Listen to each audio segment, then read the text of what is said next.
Yo, Still Bills, what's the deal, man? Yo, man, I just had some goofy shit happen up here at my gig, man. I'm a motherfucking truck driver, man, and I'm like, I don't pay for my gas. It's not my truck that I drive, so the guy that I work for sends me the money via Cash App or Venmo or Zelle or whatever the case may be, and I'm able to put that money into my account so I can get gas with that. But he ain't do that, and he runs routes his damn self, so he was clear out, I don't know, so towards like Missouri, where he doesn't get good reception at, man. So I'm chilling, I'm like, yo, man, y'all got like 10 minutes to send me some money, otherwise I was already halfway to where it was that I was going. I'm like, y'all got 10 minutes, and otherwise I'm gonna have to turn back and go back to the crib. So I had to turn around, come back here, and run a route here.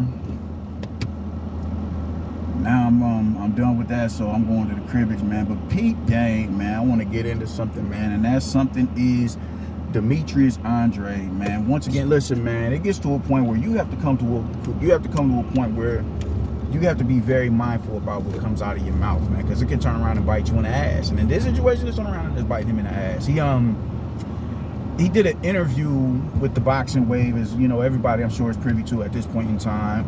He did an interview with them, and he said John Ryder is the worst choice that Canelo can make with Demetrius Andrade and Jermall Charlo in his weight class and a rematch with Dimitri Bivol. First off, god damn it, I forgot to get some windshield washer fluid. First off, you don't make your introduction into the 168-pound division until Saturday. That's firstly. Secondly, Charlo isn't at 168 pounds yet. He's allegedly about to fight Sulecki next month. So how are y'all in his division?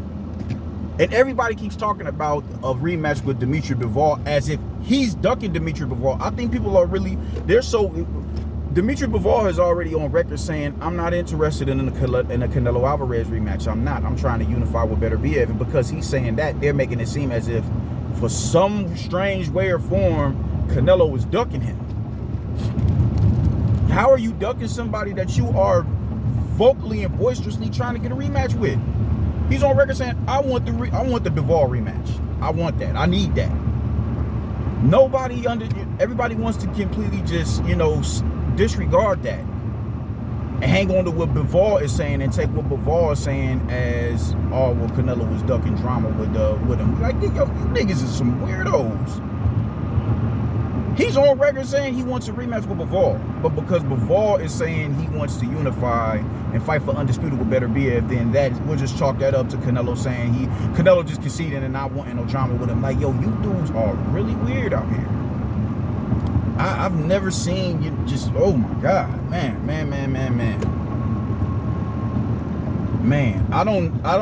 Hater doesn't come out of my mouth because I'm the biggest hater in the world. I really am. There's a multitude of things that I'm definitely a hater of, and I'm very unapologetic about it. But I don't get to a point where, in most cases, everybody has their points where they just refuse to, waver from what it is they believe on. They 10 toes on what it is they believe in, and I'm like that as well. But for the most part, I'm a dude who, I don't say that word. I don't address niggas as haters, man. But these having a hate and a disdain for somebody is, man, that is a hell of a drug, man. Like, to this degree, this is completely. I just looked at champ size pound for pound list, and Canelo and Usyk ain't even on there, and he got the nerve to have Jerron Boots Ennis on there and Gervonta Tank Davis on there. I think Jermell Charlo was number one at, which is an incredible accomplishment, him going undisputed, but he's only fought in two divisions. He got, he fought for his grits and gravy at 154 pounds. But it's just completely ridiculous, man. So you have him, you have Andrade saying that shit, that John Ryder, like, what makes John Ryder a bad fighter? Like, nobody can specifically tell me why this dude is such a bad fighter. Nobody can tell me. Nobody. It's not that he's a bad fighter. He's a European fighter, and you want Canelo to just acquiesce Andrade and Charlo and then, throw roses at their feet and just, oh, yeah. Like, no, bro, that's just not what he wants to do. Do I want him to fight them cats at 168 pounds? Yeah, I want him to, but that's not what he wants to do. And he's not on their time. They on his time. He can do what it is he wants to do. And, you know, as aggravating as it is, but he just, you know, he doesn't need Andrade. He doesn't need Charlo. And they have yet to move the needle to where he does need them. They haven't forced shit. They haven't put it out there like, you ain't got no choice but to come and holler at me, bro, because I'm making too much noise. No, they're not doing that. So that's on them. What are they going to do in the now? But what really blew me, actually, first, before we got to go back to this shit. We got to do this. Everybody is so in their feelings that he's fighting John Ryder when all Andrade had to do was go in there and fight Zach Parker for 4 rounds. What the fuck? Why is Canelo still being vilified for fighting John Ryder, but y'all ain't vilifying Demetrius Andrade for doing the goofy shit that he's been doing since he's been a fucking professional fighter?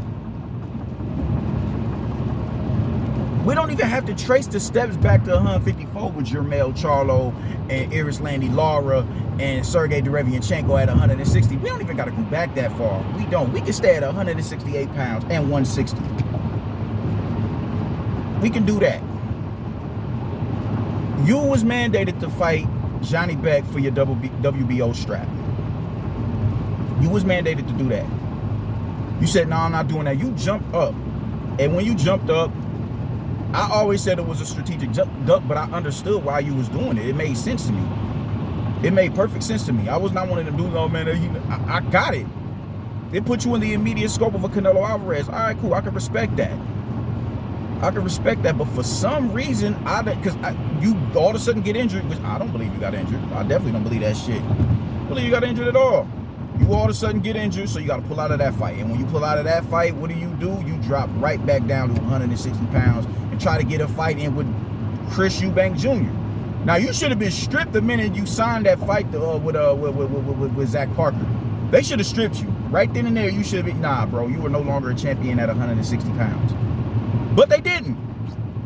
We'll keep you on. We'll keep you on. But you got to honor your mandatory and Johnny Beck. And you don't do that. You don't want to fight Johnny Beck. You can't get no fight with Chris Eubank Jr., who was already at that point looking to be locked in with Conor Benn. All right, whatever the fuck ever. So they strip you. They elevate him. You go back, you run back up to 168 pounds. All right, bet. Here we are now. And instead of you getting in, now mind you, this shit is your fault. Instead of you just saying you biting the bullet and fighting Zach Parker, you mad about getting a $150,000 purse. Instead of you biting the bullet on that and using that as an investment on a bigger fight, on a career high payday, what do? I ain't fighting for $150,000. Which normally I'd be like, yo, I can understand that, man, but at what point do you take accountability for your actions? That was your fault. You was getting 1 point something to, you know, when you first got it, you know, when that fight first got announced, you was getting 1 point something. I don't know, but you was getting something around about, because you said that I'm getting 100 and I was getting 100 and yada yada yada yada yada. All right, cool. So let's not, and down you're talking about they're lowballing me. You didn't get lowballed, bro. Motherfuckers put time and effort into promoting these fights just for you to fuck around and do some goofy shit like back out of it and, you know, pump fake on an injury. That's money lost. That's money lost. That's time wasted when they can be putting that time into another fighter. Nobody lowballed you, bro. Motherfuckers just at this point you're radioactive. Why do I want to invest all this money into this dude when he's gonna do some game goofy shit like back out of a fight that would immediately put him in a position to be a mandatory for Canelo Alvarez? And let's say you did get injured. I bet you're injured. All right, cool. You have every right in the world to pull out of that fight. But why do you go back? Why do you decide to try to jump back down to 160 and get a fight in with Chris Eubank Jr.? Why? It makes no sense. They could have even been a lot more understanding of that action, of your injury, of your plight, had you handled that situation like that. Had you handled that shit like that, say, yo, I'm injured, I can't fight, let's try to reschedule. All right, cool. You don't even try to reschedule. You try to go and get another fight. How is that logical? And you talk about his business, I can't make 160 pounds no more. All right, cool, that's understandable. I get that. I can make it for a Jamal Charlo. I can make it for a Chris Eubank Jr. I can make 160 for that. All right, bet. You can inconvenience yourself to make a fight, uncomfortably make a weight. You can uncomfortably make a weight for a bigger fight, you know, a fight with meaning to it. I bet that. But you can't comfortably inconvenience yourself to go up there and fight a dude who it was your fault as to why you're getting the purse that you was going to get if you fought him. When do you accept responsibility for your actions? When do you do that? When do you say, all right, yo, man, yeah, man, this is on me. This is on me. I fucked up. And your fans aren't even gonna allow you to do that because they going to bat for you. Is, you know, it's ridiculous. They refuse to hold you. I'm watching videos of motherfuckers saying that you're being blackballed. Nobody is blackballing you, King. Nobody. You are fucking up. You are making these stupid mistakes. That's a you problem. Johnny Beck he's not, he can't carry my gym bag. Okay, but Quigley could.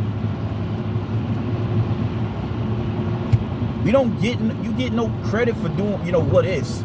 I would do this to him. I would do that to him. You don't get credit for that. Because you still have to show and prove, fam. You got to show and prove. You don't get to just say, I would do this or that. Like, says who? Johnny Beck wouldn't have fought you in the manner that he fought Denzel Bentley. Because you're at a higher level than Denzel Bentley. I have to be a lot more methodical and calculated with my approach to you. He's not going in there trying to knock you out. I refuse to believe that Johnny Beck was going to, maybe he would have. I can't predict the future, and I can't predict what would have happened if he took that route. But I do know people, they usually proceed with caution when they're going in front of a credible foe. I do not believe that man was going to fight you the same way he fought Denzel Bentley. I don't. I think he would have turned right back. He would have reverted back to the counterpuncher that he is. So how is he somebody who's not worthy enough to carry your gym bag, but Edgar Berlanga's leftovers are? Nicholson is worthy to carry your gym bag, but Johnny Beck ain't.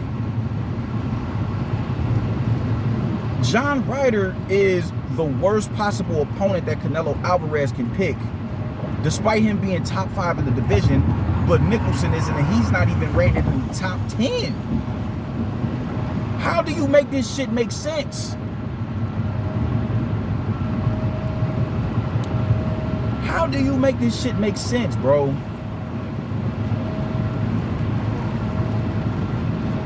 I don't even feel sorry for you, man. I don't. I hope you get in a position where you can salvage your career and you can do something meaningful, because at this point in time, you can kiss the Hall of Fame goodbye, and you can kiss your fight, not your fight, but your name preceding your retirement. You can kiss that shit goodbye, bro. You are going to be, you're not even you're a relatively unknown fighter in the now, bro. Nobody knows you like that. So what's it going to be when you retire? The minute you hang your gloves up within the next Demetrius Andrade, that's what it's going to be like the 3 years after you retire. Demetrius Andrade, I never heard of him before. People who are newly discovering boxing, people who are coming into the fold of they're coming into the fold of boxing 3 and 4 years after you retired. Demetrius Andrade, I don't know him. Let me go look him up. You've had a forgettable career thus far, fam, and you up here.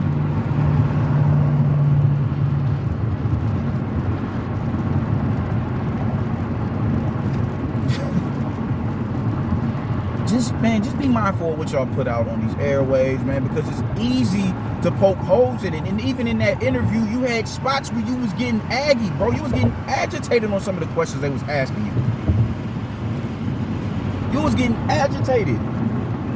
I saw the shit in your body language. You didn't want to be asked a lot of the questions that they was asking you. Everybody hates hard questions. Everybody hates that to be, have their feet held to the fire and they have to explain themselves. Because how you think about it and how you're thinking it out in your head may not actually be voiced like that. And it may be, you know, it may, when it gets voiced, it may be, oh man, yo, well, that's contradictory. And they can poke holes in your statement, but what it is that you said the whole time, you could have been right the entire time. Nobody likes to be put on the spot and asked tough questions. Nobody likes that. So I understand it, but it's easier to do it when you're moving and, you know, within a realm of truth and reciprocity. I don't know about that my eye shit. But nah, man, I'm just saying, it's ridiculous that you would sit here and go on these interviews and say the shit that you're saying.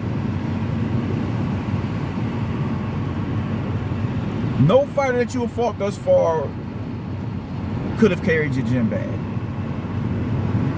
Demond Nicholson, I thought it was Desmond Nicholson, I could be wrong, but he is not better than John Ryder. John Ryder has at least fought a sitting world champion. He's at least fought Danny Jacobs. I didn't agree with the decision. I made a video saying how bad I thought the egregious of the decision that was. But he fought him. And it was a tough fight later on down the stretch when Danny Jacobs decided he wanted to switch to southpaw. Now you got Zach Parker, who's a good up-and-comer. He gets injured and he has to pull out of the fight. He can't continue after 4 rounds. All you had to do was go in there and last 4 rounds with this man, and you would be in a position where, all right, cool, now Canelo out. Canelo can't ignore you. If he ignores you this time, it is beyond a reasonable doubt that, yeah, homeboy is ducking. And you're trying to justify this, and we don't know if Canelo would have, we don't know. We don't know if Canelo would have signed that guy. We don't know if he would have fought me or not. Only Canelo can make that decision. You're trying to validate your reasons as to why you pulled out of that fight. And you're comfortable with letting people, you know, leading people to believe that you're being blackballed. You're comfortable with leading people to believe that you're not in the wrong in any way, shape, or form, and everybody is just scared of you. They running from you, and he's fighting nobody. He's fighting bums. You were the same dude who was saying Bivol is a basic fighter. Now you're lambasting him for, oh, he's that's the worst fight he can make, with a possible Bivol rematch and a Charlo and an Andre fight. This is what I mean. It's too easy to break down what you're saying and poke holes in it. He lost to a basic fighter. He lost to a basic fighter, this and that and the third. Now he's allegedly ducking the best matchups for him to make is a rematch with Bivol. Man, oh, my brother. Stop the presses, man. Just stop with the goofy shit. Get to a level of realism, man. Come back, get grounded back on earth. Put your feet back on earth. Put your feet back on earth. And stop the game goofy shit, man. This is like, I'd be embarrassed to be an Andrade fan right now. I honestly would be. Man. You don't do no more interviews. I'm trying to find out where who's ordering the fight so I can come and watch you fight, because that's the only fight that I'm interested in seeing this week. That's the only fight I'm interested in seeing. But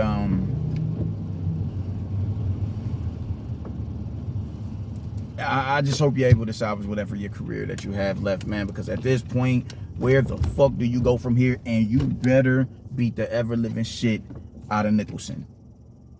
You can struggle a few rounds just to get his timing down, but the minute man, listen, you ain't even got to knock him out, but you better beat that nigga ass, man. I'm out. I'm going in the house, man.